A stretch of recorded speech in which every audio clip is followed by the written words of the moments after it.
Hi friends, எல்லாருக்கும் வணக்கம். எங்கள் வீட்டில் பெரும்பொங்கல் வச்சதோட முழு வீடியோ தான் இது. இந்த மாதிரி கல் வச்சு அதில் பானையெல்லாம் வச்சு பொங்கல் வைக்கிறதுக்கு பின்னாடி பெரிய கதையே இருக்குது. நான் மற்றவங்க பொங்கல் வைக்கிறத பார்க்கும்போது இவ முடியாதவ தானே, ஒரு ஏக்கத்தோடு பார்த்தா, அதனால் கண்ணு பட்டுடுச்சு அப்படிலாம் சொல்லி என்னை கஷ்டப்படுத்துகிற மாதிரிலாம் பேசுவாங்க. இவெல்லாம் இந்த மாதிரிலாம் கல் மூட்டிலாம் பொங்கல் வைக்க முடியாது, பானையெல்லாம் வச்சு பொங்கல் வைக்க மாட்டா அப்படின்லாம் ரொம்ப ஒரு மாதிரி சொல்லுவாங்க. நான் அழுதாலுமே ஏன் என்னால் முடியாது, நானும் இதை செய்கிறேன் பாருங்க அப்படின்னு சொல்லிட்டு செய்யறதுக்காகவே நான் செய்ய ஆரம்பித்தது தான் இது. கஷ்டப்படுத்துகிறவங்களுக்கு முன்னாடியே அழுதுகிட்டே உட்காந்துருக்கக்கூடாது. ஒரு நாள் 2 நாள் அழலாம். அவங்க எது ஒன்று செய்ய முடியாதுன்னு நம்மள சொன்னாங்களோ அதையே அவங்களுக்கு முன்னாடியே செஞ்சு காட்டணும் அப்படின்னு எல்லாத்தையுமே முயற்சி பண்ணி நான் செஞ்சுடுவேன். இந்த பொங்கல் வைக்கிறதுக்கு முன்னாடி நாளே ஷாப்பிங் போயிட்டு வந்துட்டோம்.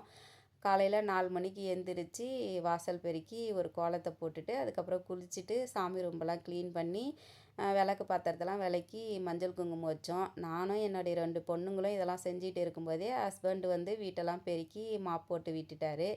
அதுக்கப்புறம் இதெல்லாம் ரெடி பண்ணதுக்கப்புறம் நான் போயிட்டு பொங்கல் வைக்கிற இடத்துல சுற்றியும் தாமரைப்பூ வர்ற மாதிரி ஒரு கோலம் போட்டு விட்டுட்டேன். முன்னாடி நாள் நைட்டே செங்கல்லாம் கழுவி வச்சுருந்தோம். அதை எடுத்து மஞ்சள் தடவி குங்குமம் வச்சுட்டு அரிசி மாவாலே கோலம் போடணும். ஆனால் அரிசி நைட்டு ஊற வைக்க மறந்துட்டேன். அதனால் கோலம் மாவில் கொஞ்சம் அரிசி மாவை கலந்து அதையே செங்கல்லில் கோலம் போட்டு விட்டுட்டேன். பானையில் நேற்றே தண்ணி ஊற்றி வச்சுருந்தோம். அது புது பானைன்றதுனால மண் திரண்டு வரும்.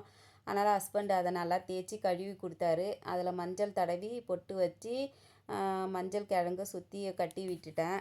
வீட்டு குலதெய்வத்துக்கு படைக்கணும்னு சொல்லி ஒரு சொம்பில் மஞ்சள் தண்ணி, இது பன்னீர், வெட்டிவேர், பச்சை கற்பூரம், கிராம்பு, ஏலக்காய், ஒரு எலுமிச்சம்பழம் எல்லாத்தையும் போட்டு அதிலேயே மாங்கொத்தும் வேப்பிலையும் வச்சு கலசம் ரெடி பண்ணி வச்சுட்டேன். மஞ்சள் கொஞ்சம் குழச்சி விநாயகரை பிடிச்சி வச்சுட்டு அதுக்கு அருவம்புல்லும் பூவும் வச்சு பொட்டு வச்சு சாமி ரெடி பண்ணி வச்சுட்டேன். இலைய போட்டு அதில் பொரிக்கல்லை வச்சு தேங்காயை உடச்சி வச்சு ஃபஸ்ட்டு விநாயகருக்கு படைச்சிட்டு அதுக்கப்புறம் வீட்டு குலதெய்வத்துக்கு படைச்சிட்டு அதுக்கப்புறம் சூரிய பகவானுக்கும் படைச்சிட்டு இது கற்பூரம் வச்சு பொங்கல் அடுப்பு பற்ற வச்சிட்டேன். தண்ணி நல்லா கொதித்ததுக்கப்புறம் பச்சை அரிசி, பச்சை பருப்பு, கொஞ்சம் கடலப்பருப்பு போட்டு கழுவி வச்சுருந்தோம். அதை எடுத்து வீட்டில் 4 பேர் இருந்தோம். ஆளுக்கு கொஞ்சமாக பகிர்ந்து பானையில் போட்டு சாதம் கொஞ்சம் கொதி வர நேரத்தில் கொஞ்சம் பால் ஊற்றினேன். அப்புறம் நல்லா இது பொங்கல் பொங்கி வந்துச்சு.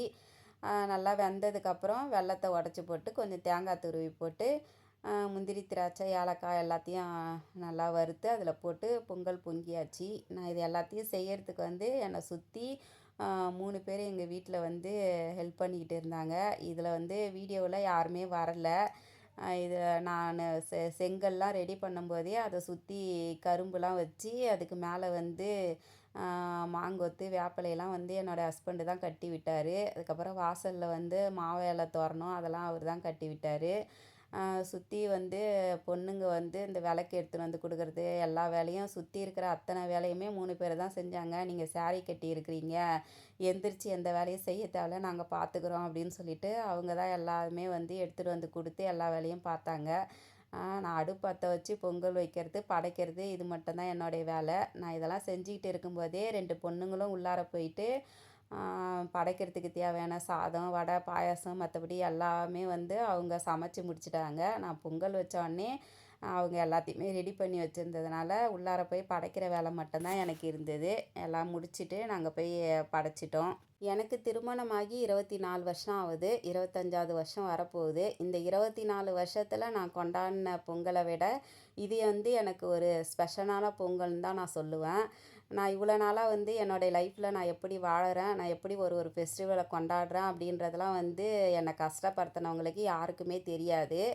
ஆனால் நான் ஃபஸ்ட்டு ஒரு ஃபெஸ்டிவல் கொண்டாடி அதை நான் எல்லாருக்கும் காட்டுறேன் அப்படின்றது இதுதான் ஃபஸ்ட்டு.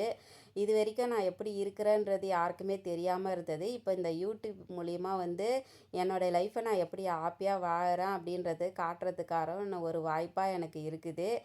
அதனால் இந்த பொங்கல் எனக்கு ரொம்ப ரொம்ப ரொம்ப ஸ்பெஷலான பொங்கல். எனக்கு இப்படிலாம் பொங்கல் வச்செல்லாம் பழக்கம் கிடையாது. முறையாக எப்படி பொங்கல் வைக்கணும்னு எனக்கு தெரியாது. எனக்கு தெரிஞ்சதை தான் நான் செஞ்சுக்கிட்டு இருக்கிறேன். அம்மா வீட்டு சைடெல்லாம் இப்படிலாம் பொங்கல் வைக்க மாட்டாங்க. சும்மா ஒரு பாத்திரத்தில பொங்கல் வச்சு அது அப்படியே படைச்சிடுவாங்க. அதனால் முறையா பொங்கல் எப்படி படைக்கணுன்றது எனக்கு தெரியாது. எனக்கு தெரிஞ்ச அளவுக்கு எல்லாத்தையும் செஞ்சு நான் படைப்பேன். இந்த பொங்கல், இந்த வரலட்சுமி நோன்பு இது எல்லா பண்டிகையுமே வந்து எனக்கு தெரிஞ்சத செஞ்சு தான் நான் படைப்பேன். ஒரு சிலவங்க இதில் வந்து இப்படி செய்யக்கூடாது, அப்படி செய்யக்கூடாதுன்னு யாராவது பார்க்குறவங்க சொன்னாங்கன்னா, அதுக்கு தகுந்த மாரி நான் மாத்திக்கின்னு, அதுக்கு தகுந்த மாரி மறு வருஷத்துலேருந்து அதை சரி பண்ணிக்கின்னு படைக்க ஆரம்பிப்பேன். ஒரு விஷயம் நமக்கு தெரியாதுன்னு இருக்கிறத விட, அத நம்ப தெரிஞ்சுக்கிறதுக்கான முயற்சிய செய்யலாம்ல. இது எனக்கு தெரியாது, தெரியாதுன்னு நம்ப ஏன் ஒதுங்கியே இருக்கணும்? நமக்கு தெரிஞ்சத செஞ்சு, அ அத நம்ப முயற்சி பண்ணி பார்க்கலாம் இல்ல. இந்த உலகத்தில நமக்கு தெரியாதுன்னு ஒண்ண சொல்லி மட்டம் தட்டுறதுக்கு ஒரு குறிப்பிட்டவங்க இருக்கிறாங்கன்னாலும், நமக்கு தெரிஞ்சத நம்ப செய்யும்போது, அத திருத்திக்கிறதுக்கு சொல்லி தர்றதுக்கும் ஒரு சிலவங்க இருக்க தானே செய்றாங்க. அந்த ஒரு சிலவங்க வந்து நம்ம செய்கிற தவறை வந்து கண்டிப்பாக நமக்கு சுட்டிக்காட்டி இதை இப்படி மாற்றிக்கோ அப்படின்னு நமக்கு சொல்கிறதுக்கு கண்டிப்பாக வருவாங்க. என்னோடய வீடியோ உங்களுக்கு பிடிச்சிருந்ததுன்னா லைக் பண்ணுங்கள், ஷேர் பண்ணுங்கள், கமெண்ட் பண்ணுங்கள், சப்ஸ்கிரைப் பண்ணுங்கள். உங்கள் வீட்டில் எல்லோரும் நீங்கள் எப்படி பொங்கல் கொண்டாடுவீங்க அப்படின்றத கமெண்ட்ஸில் சொல்லுங்கள்.